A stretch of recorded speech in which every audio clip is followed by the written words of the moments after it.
Olá, seja bem-vindo ao meu canal, aqui quem fala é o Eduardo e o capítulo proposto para a leitura de hoje é Isaías 34. E hoje eu vou ler esse capítulo na Bíblia Thompson, uma Bíblia cuja tradução é Almeida Edição Contemporânea.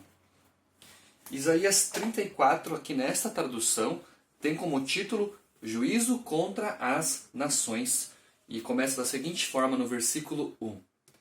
Chegai-vos, nações, para ouvir, e vós, povos, escutai.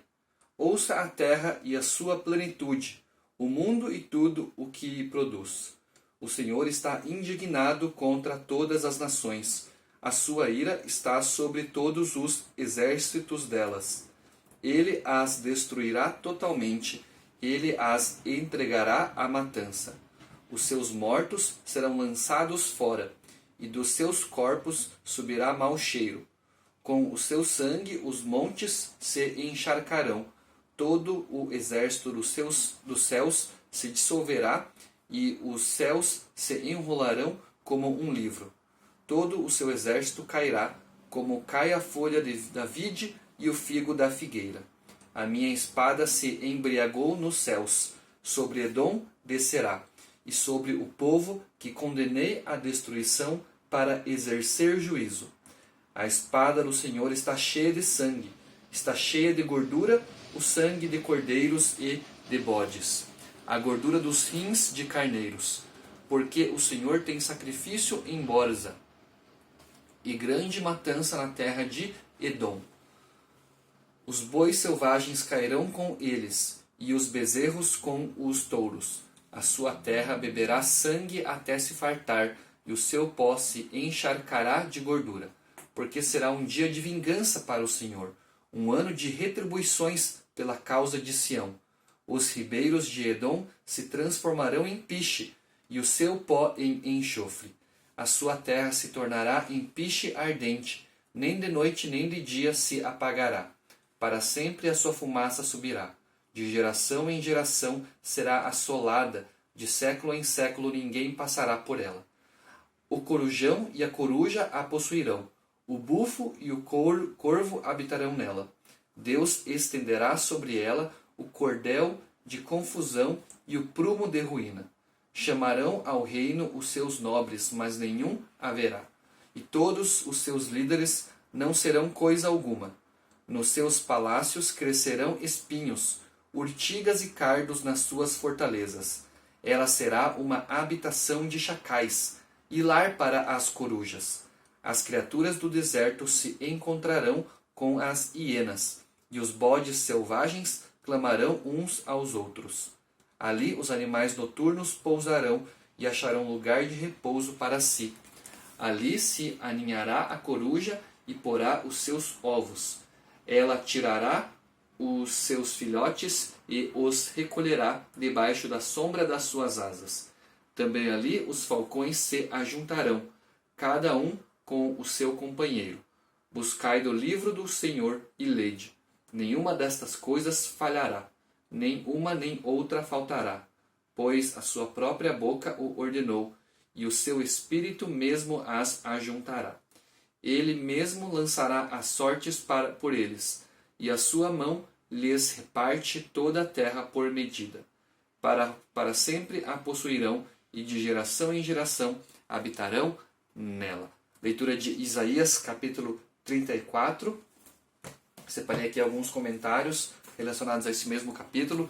O primeiro deles aqui na Bíblia de Estudo NTLH, que aqui diz que os capítulos 34 e 35 precisam ser lidos juntos, pois são como dois lados de uma mesma moeda.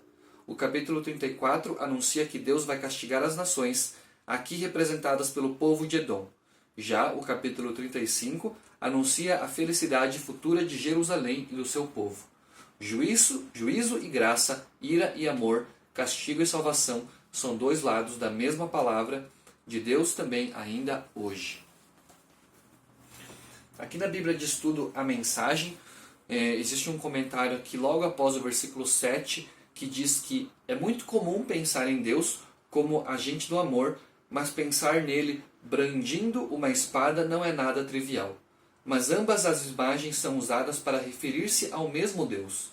Um Deus que ama e um Deus que porta uma espada não são contradições, mas uma unidade, pois o amor não traz apenas o que há de melhor em nós, também elimina o que há de pior.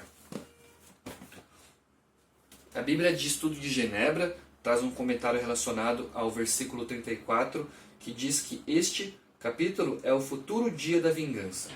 Isaías apresenta ao seu público uma visão do grande futuro que estava à frente. Deus interviria de maneira tão poderosa que julgaria todas as nações, inclusive a Assíria, que haviam perturbado o seu povo. Aqui na Bíblia de Estudo Arqueológica existe um recurso cujo título é Textos e Artefatos Antigos, o Grande Rolo de Isaías, que faz referência ao capítulo 34, que diz o seguinte: entre os maiores tesouros dos rolos do Mar Morto, encontrados em Qumran, estava o Grande Rolo de Isaías, ou Unque-Isa. O nome técnico, esse Unque-Isa, significa Caverna Qumran, Isaías, e a primeira ou cópia A de Isaías encontrada naquela caverna. Os estudiosos reconhecem esse rolo como a mais antiga cópia completa conhecida de Isaías, datada de 125 a 150 a.C., substituindo uma cópia datada do século X d.C. Bem preservado durante quase 2.000 anos, o rolo de couro de 7,3 metros quase não sofreu deterioração. Está essencialmente intacto. Na realidade, é a cópia completa mais antiga de qualquer livro da Bíblia. O texto hebraico tradicional para o Antigo Testamento é o texto massorético. O TM, o texto massorético, em uso é a Bíblia hebraica de hoje e, exceto por primeiro que Isaá e outros fragmentos de Isaías encontrados em Qumran e em outros lugares, as cópias mais antigas de Isaías que conhecemos pertencem à tradição do texto massorético. Embora separadas por 1.100 anos, o texto massorético de Isaías e o Unque e Isaá mostram concordâncias impressionantes, exceto em detalhes insignificantes de ortografia e variações pequenas de palavras. Assim, esse texto demonstra que o trabalho de gerações de escribas judeus que produziram o texto massorético é confiável. Portanto, temos todas as razões para crer que o texto massorético é uma cópia confiável do Antigo Testamento hebraico. Além disso, a descoberta do rolo de Isaías sugere que desde o século II a.C., o texto de Isaías era considerado obra de um único autor. Muitos estudiosos defendem a teoria de que os capítulos 1 a 39 de Isaías foram escritos por um autor, enquanto os capítulos de 40 a 66 foram compostos por um ou mais autores. No entanto, os capítulos 39 e 40 aparecem na mesma coluna desse texto, indicando que o copista tinha em mente que os dois capítulos foram escritos pelo mesmo autor. Essa antiga obra-prima encontra-se no Museu de Jerusalém, o famoso Museu do Livro.